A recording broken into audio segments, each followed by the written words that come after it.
Bienvenidos a Club de Prensa en NTN 24. Transmitimos desde Washington, a 3 cuadras de la Casa Blanca. Y al final de este programa, no lo olviden, ustedes lo pueden ver completo, o pueden ver a partes en nuestra página de Facebook, por nuestra cuenta de Twitter, y el audio, el podcast, lo pueden escuchar en SoundCloud.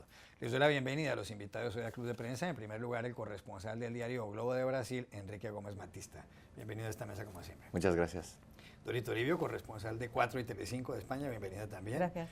Raquel Godos, corresponsal de la Agencia Española de Noticias EFE, bienvenida a esta casa. Gracias, Juan Y Carlos. José López Zamorano, corresponsal jefe de la Agencia Mexicana de Noticias Notimex, bienvenido también. Gracias. Este programa, Dori, lo vamos a dedicar esencialmente a las principales elecciones que va a haber en el mundo, no solo en 2017, sino en 2018, en los próximos 2 años. En este 2017 hay elecciones claves en algunos países europeos, y tal vez el primero en donde va a tener lugar esta cita electoral es en Francia. Hay comicios presidenciales, elecciones presidenciales en 2 vueltas, la primera el 23 de abril, la segunda el 7 de mayo, y los candidatos, hay algunos que ya están claros, son por un lado Marine Le Pen, la aspirante por parte del Frente Nacional, un partido xenófobo, ella es la hija del fundador de esa colectividad, Jean-Marie Le Pen, y está también el candidato de los conservadores que derrotó a Nicolas Sarkozy, expresidente, y derrotó a Alain Juppé, que ha sido alcalde de Burdeos, y se trata de François Fillon. Y por la izquierda hay otros candidatos, uno de los cuales es Emmanuel Macron. En las encuestas para la primera vuelta están más o menos empatados la señora Marine Le Pen y Fillon, pero dicen que estas elecciones son decisivas. ¿Por qué son decisivas? Son decisivas en primer lugar para Francia, porque Francia está atravesando ahora un momento muy complicado, un momento complicado desde el punto de vista económico, que no acaba de consolidar la recuperación después de la gran crisis que se ha vivido en Europa, la creación de empleo que todavía arrastra cifras muy preocupantes, tiene un caos interno político por la caída o la debilidad ahora mismo de la izquierda, del propio presidente François Hollande, y cómo eso está reconfigurando todo el panorama político. Pero claro, también es importante no solo desde el punto de vista de Francia, sino desde el punto de vista de toda la Unión Europea, porque como sabemos lo que está ocurriendo allí en los últimos meses y el año que viene va a ser decisivo es el ascenso de los movimientos extremistas. En algunos casos es ultraderecha, en otros casos es derecha más conservadora, pero más o menos en el extremo del patrón ideológico de los movimientos. Justo antes de la cita electoral de Francia va a estar la cita de los Países Bajos alrededor del mes de marzo, y allí se espera, según las encuestas, que gane también el partido de ultraderecha, el partido que llaman de la Libertad, que es un partido muy similar al que casi ha estado a punto de ganar ahora a final de año de 2016 en Austria. Finalmente se ha quedado el segundo partido, pero ganó el partido de los Verdes. Pero tenemos este escenario ahora mismo en Europa en el que la ultraderecha o la derecha extremadamente conservadora está gobernando en Polonia, está gobernando en Hungría, tiene serias posibilidades en Países Bajos, y como sabemos en Francia, por primera vez el partido de Marine Le Pen, del Frente Nacional, ahora mismo tiene muchas posibilidades, y aunque no sea de ganar, pero es de establecerse como un partido muy importante en la escena política francesa. Esa sería la preocupación ahora mismo general en Europa, que como sabemos se está enfrentando a un problema serio con la inmigración, con los refugiados sirios en concreto, pero en general con la inmigración y con la asimilación de inmigración en países como Francia, pero también Alemania y todo el bloque de los países del este, y con todavía las consecuencias de la crisis económica. Por eso de momento la primera mirada está puesta en Francia, porque ahí se conjugan todos los factores de peligro que hay ahora mismo en Europa. En otros países quizá están más separados o más aislados, como Alemania, que tiene unos problemas diferentes, o el Reino Unido, que tiene unos problemas diferentes con el Brexit, pero Francia es este país, esta primera gran cita importante que combina todos los factores que sobrevuelan ahora en la Unión Europea. Por eso lo que pase allí va a ser un indicador, o puede ser un indicador como punto de partida de todas las citas electorales que están por venir en la Unión Europea el año que viene, que son bastantes. Raquel Godos, si llega a ganar Marine Le Pen las presidenciales en Francia, ¿corre peligro la Unión Europea? ¿Corre peligro además el euro? Bueno, es que la Unión Europea lleva en peligro unos cuantos años y sigue en barrena, salvo que nadie ponga remedio a la situación. Desde luego, si Le Pen llega al gobierno, va a haber serias dudas de que la Unión Europea se pueda mantener con cierta estabilidad, más que nada porque van a intentar romperla desde dentro. Francia es uno de los países más potentes de la Unión Europea, es uno de los miembros fundadores de la Unión Europea, es no solamente una gran economía y una gran potencia dentro de la Unión, sino que además es un símbolo de la democracia en Europa, y puede suponer un varapalo para los valores que entendemos en Europa como el estado de bienestar, ¿no? La llegada de Le Pen sería un palo muy duro a los valores que entendemos los europeos, como el acceso a la educación, el estado de bienestar en términos de salud, las pensiones. Veremos a ver en qué termina todo. Yo tengo ciertas esperanzas de que el fenómeno que se ha producido en Austria, como una especie de culminación posterior al movimiento Trump, a lo que ha ocurrido aquí en Estados Unidos, también tenga un efecto influenciador en lo que va a pasar en Europa a lo largo de los próximos meses. Digamos que espero que Europa haya asimilado y se haya dado cuenta del peligro que puede correr después de lo que ha pasado aquí en Estados Unidos y lo que ha pasado en 2016, que ha sido muy inesperado por un lado y por otro lado muy impactante. Pepe López Zamora. Bueno, a mí me llama mucho la atención, especialmente en el caso de Francia, la resolución que va a tener el tema migratorio, ¿no? Por esa circunstancia que se está dando, esas tendencias en Europa que empezaron desde el Brexit, la preocupación por la inseguridad económica, por el futuro, pero también un poco por el tema de la soberanía y las identidades culturales, ¿no? Entonces, en la medida que estamos viendo que Fillon está proponiendo esta idea de crear un referéndum, ¿no?, comunitario europeo, o sea, para ver qué va a pasar con las cuotas de refugiados específicamente, creo que puede ser un primer barómetro de cómo se va a resolver el tema de migración y de qué manera se puede de alguna manera quitarle presión a esta olla, ¿no?, que puede justamente provocar una pulverización de la Unión Europea a raíz de temas que tienen que ver con la soberanía, con las migraciones, con la cuestión económica. Así que va a ser muy importante prestar atención a lo que ocurra en las elecciones galas. Enrique. Bueno, para mí parece que Marine Le Pen, mismo que no gane la elección, ya ha logrado muchas cosas, entre ellas llevar el debate político más a la derecha. Si vemos las propuestas de Fillon, está mucho más a la derecha de lo que ha sido el gobierno de Sarkozy. O sea, entonces, lo que pasa es que este debate de derecha está creciendo no solamente en Francia, pero en toda Europa, y esto es un cambio muy importante, creo. Quiere aumentar, entre otras cosas, la jornada laboral, la jornada de 35 horas, pasarla a 39, la jornada de 35 que había logrado sacar adelante Lionel Jospin, el entonces primer ministro socialista. Hay otras elecciones importantísimas, Raquel, en Europa, el 22 de agosto, la primera vuelta, la segunda el 22 de octubre, que son las elecciones en Alemania. Se va a presentar a la reelección Angela Merkel, y lo anunció hace poco, pero también hay otros candidatos ya de la coalición del CDU, de los cristianodemócratas, pero ha sido muy criticada y además ha perdido su partido algunas elecciones regionales, sobre todo por la política migratoria más bien comprensiva que ha tenido la señora Merkel. ¿Puede perder Angela Merkel y puede cambiar el rumbo a Alemania, que es la locomotora de la Unión Europea? Pues es que Angela Merkel es la cara también de la Unión Europea y es la principal hacedora de las decisiones de la Unión Europea. Digamos que nada pasa por Europa sin que antes pase por su escritorio, ¿no? Entonces, digamos que ella representa los valores de la Unión Europea actual. Hay mucha gente que le culpa, los países del sur le han estado culpando en los últimos años de las políticas de extrema, como en España, de extrema, digamos, austeridad. Sí. Y después de eso, ella, digamos que dio un viraje en esa posición tan dura y con el tema de los refugiados fue un poco más aperturista. Yo creo que los alemanes estaban contentos con su mano dura y cuando dio ese giro les pareció que flojeaba. Pero más allá de eso, me preocupa mucho cómo ha cambiado la postura de la visión de Merkel, en el sentido de que ella antes parecía como la ejecutora, la Margaret Thatcher de la Europa actual, y ahora, sin embargo, casi la gente más moderada y más de izquierdas ruega que esta señora se quede en el poder, porque lo que viene, si no es ella, es muchísimo más duro.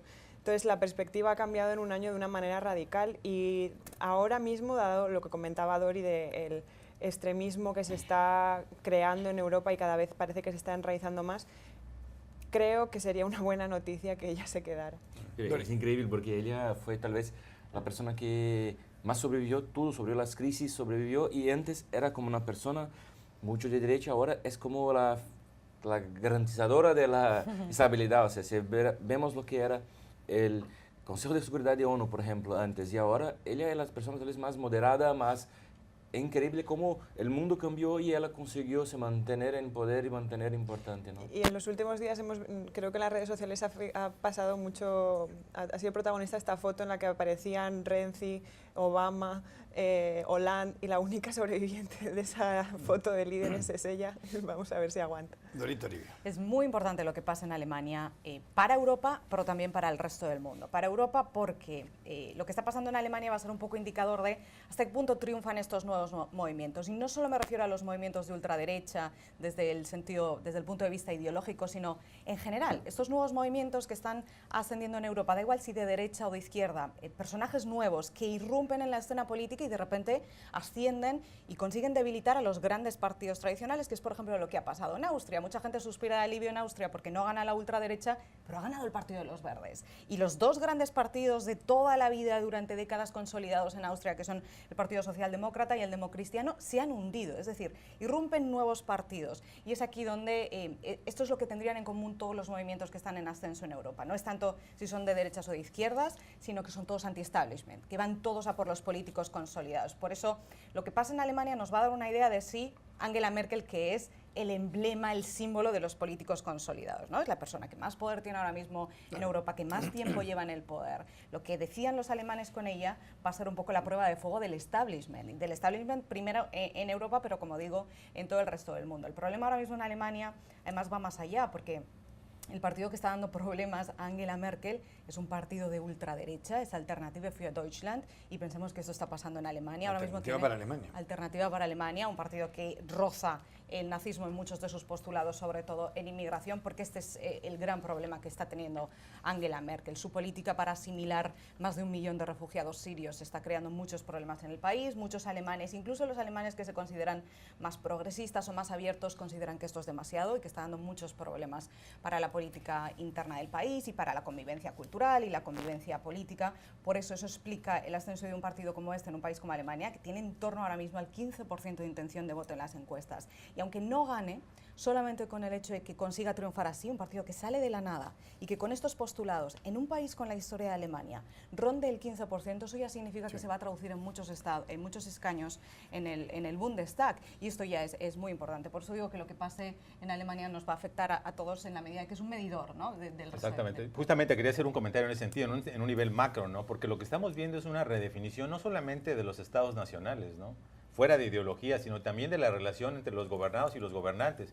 Porque si bien es cierto que viene esta irrupción de movimientos populistas que saben capturar el descontento, la desesperación, la crisis de identidad, el temor por la pérdida de soberanía, lo cierto es que también viene la hora de los resultados. Es decir, no sé en qué punto de la ola venimos, ¿no? Pero cuando empiece a llegar la hora de dar resultados en Estados Unidos, por ejemplo, el tema de los empleos, esta idea de la recuperación de la grandeza y lo que sea, en Europa también el tema de cómo vas a conciliar el tema de preservar el Estado nacional, pero al mismo tiempo vas a conectarte económica y comercialmente para que seas un Estado sustentable en largo plazo. Sí. Va a ser muy interesante qué punto de inflexión viene ahora de la ola del populismo a la hora de los resultados concretos, y eso va a determinar si estos movimientos realmente se consolidan o vemos nuevamente una agitación política que nos lleve en una dirección totalmente contraria. Ese punto es muy importante porque si nos fijamos, Angela Merkel es el emblema de la política tal y como la conocemos en el mundo entero, no solo en Europa. Es decir, es el emblema de lo que conocíamos hasta ahora en el mundo de la política. Por eso su victoria va a significar,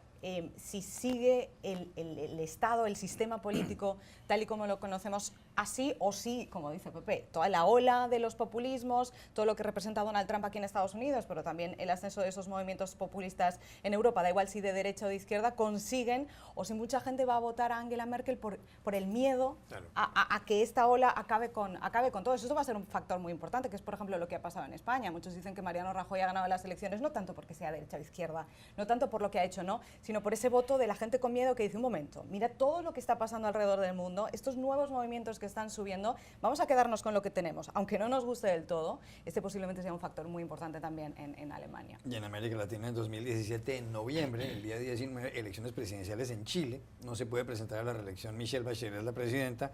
Se habla de Sebastián Piñera, expresidente, de Ricardo Lagos, expresidente, de José Miguel Insulza, secretario general de la OEA. ¿Ahí qué puede pasar?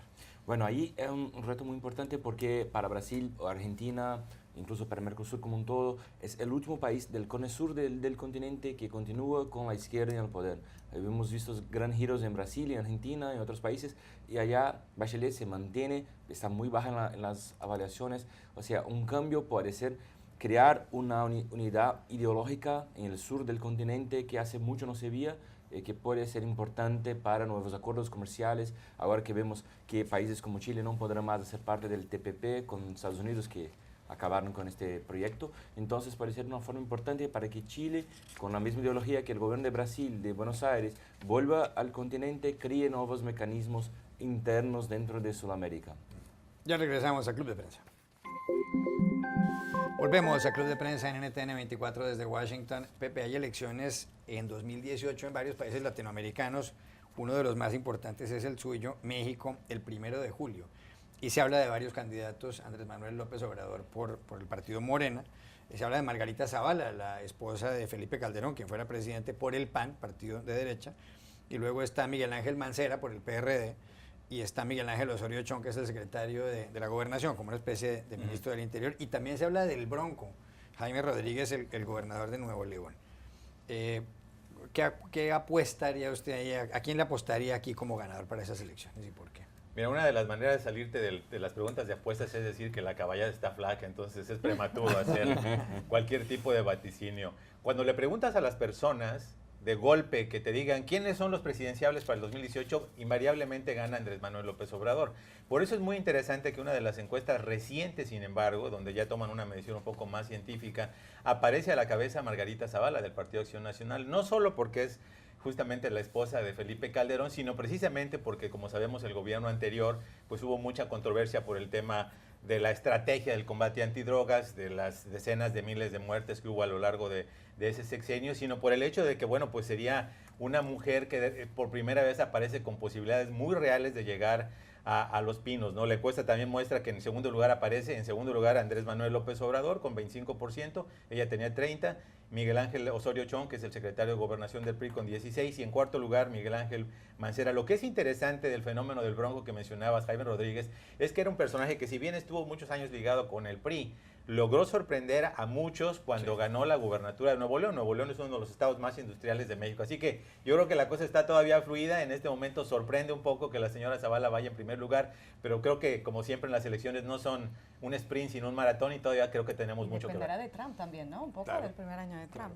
Y en octubre de 2018, elecciones en Brasil, se habla desde ya de Lula da Silva, el expresidente del Partido de los Trabajadores, y de Marina Silva, ecologista, que está bien en las encuestas, de Geraldo Alckmin, del PSDB, y también de Aécio Neves. ¿Quién va a ganar las elecciones? Bueno, antes de esto, ¿cuándo serán las elecciones?